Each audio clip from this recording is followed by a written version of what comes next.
Good evening. Two things moving faster than we thought. A Chinese robot just ran 100 meters quicker than Usain Bolt. The organizers say speed has doubled in a year. Meanwhile, Ebola spreads exponentially in Congo, and the nurses containing it still haven't been paid. We can build what we fund. The question is what we choose to fund. Paris Saint-Germain began their title defense with a stumble. The French champions were held to a 2-2 draw at Rennes in their opening match of the season. Ferran Torres rescued the point for PSG. The Spanish striker scored both goals for the visitors. Torres won the World Cup with Spain. His double spared PSG an embarrassing defeat on the opening weekend. The draw means the champions dropped points straight away as they try to retain their League One crown.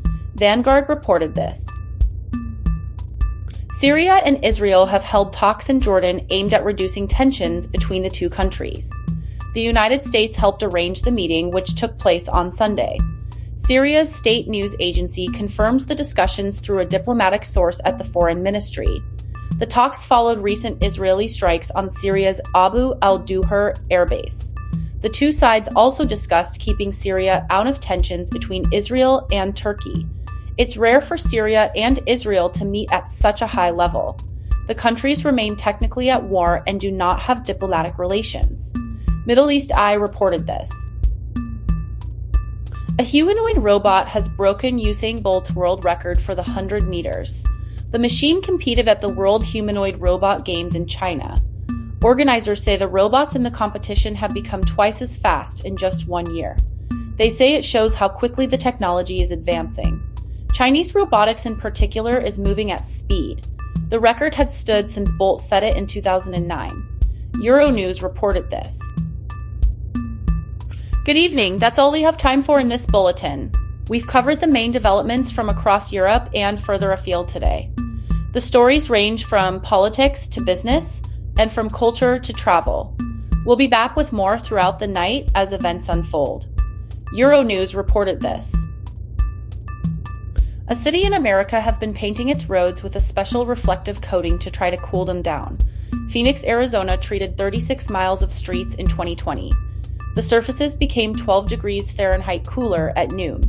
But there was a problem. Researchers found that pedestrians walking near the treated roads were actually exposed to more heat radiation bouncing up from the surface. The coating worked for the road itself, but made things worse for people. The scientists say shade from trees and buildings is essential to make people more comfortable. They're recommending that cities try multiple approaches to deal with rising temperatures, not just reflective coatings on their own. Times of India reported this. Phoenix coated 36 miles of road 4 years ago. The surface runs 12 degrees cooler now at noon.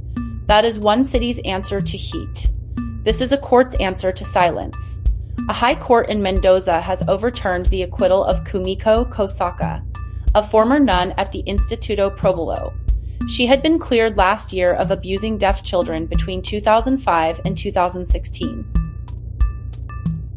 A high court in Argentina has overturned the acquittal of a former nun accused of abusing deaf children. The court in Mendoza province reversed a decision from last year that had cleared her of the charges. The woman is Kumiko Kosaka, a Japanese national who worked at the Instituto Próvolo in Mendoza. She had been accused of abusing children at the school between 2005 and 2016. A lower court found her not guilty in 2023. That decision has now been thrown out. The case involves a school for deaf students. The allegations covered more than a decade of abuse. Buenos Aires Times reported this. The Wallabies midfield is getting crowded ahead of their match against Argentina. Len Ikitau is pushing for a return to the squad after time away from the team. The center will face stiff competition for a starting spot. Several players are already competing for positions in the midfield. Ikitau's comeback adds another option for selectors as they prepare for the Argentina challenge. The match represents a chance for him to reclaim his place in Australian rugby's top side. Channel News Asia reported this. An Atletico Madrid striker was booed by his own supporters during a match at the weekend. Julian Alvarez heard the jeers as his team drew with Villarreal in La Liga. The Argentine had said during the World Cup that he wants to leave Atletico to fulfill his dream. Arsenal and Barcelona have both been linked with moves for him. The transfer deadline is approaching. Adom Online reported this. Scientists say a compound that's been around for decades could offer a new approach to treating obesity. Instead of just suppressing appetite, it makes the body burn more energy. The compound is called TOFA.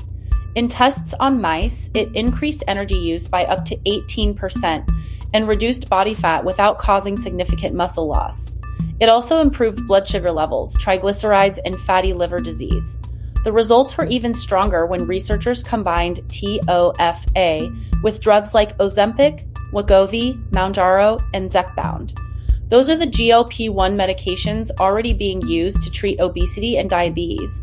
The findings suggest there may be ways to help people lose weight while preserving muscle mass. ScienceDaily reported this. Healthcare workers battling an Ebola outbreak in the Democratic Republic of the Congo say they haven't been paid. The outbreak in the northeast of the country is growing rapidly. Sophie Madala Kabundo is a nurse at an Ebola treatment center there. She goes to work each day frightened she'll catch the virus and bring it home to her family and friends. She says more and more confirmed cases are arriving at the center. Some of her colleagues have already died from the disease. The workers describe facing serious obstacles and dangers as they try to contain what they call an exponentially spreading outbreak. Guardian Africa reported this.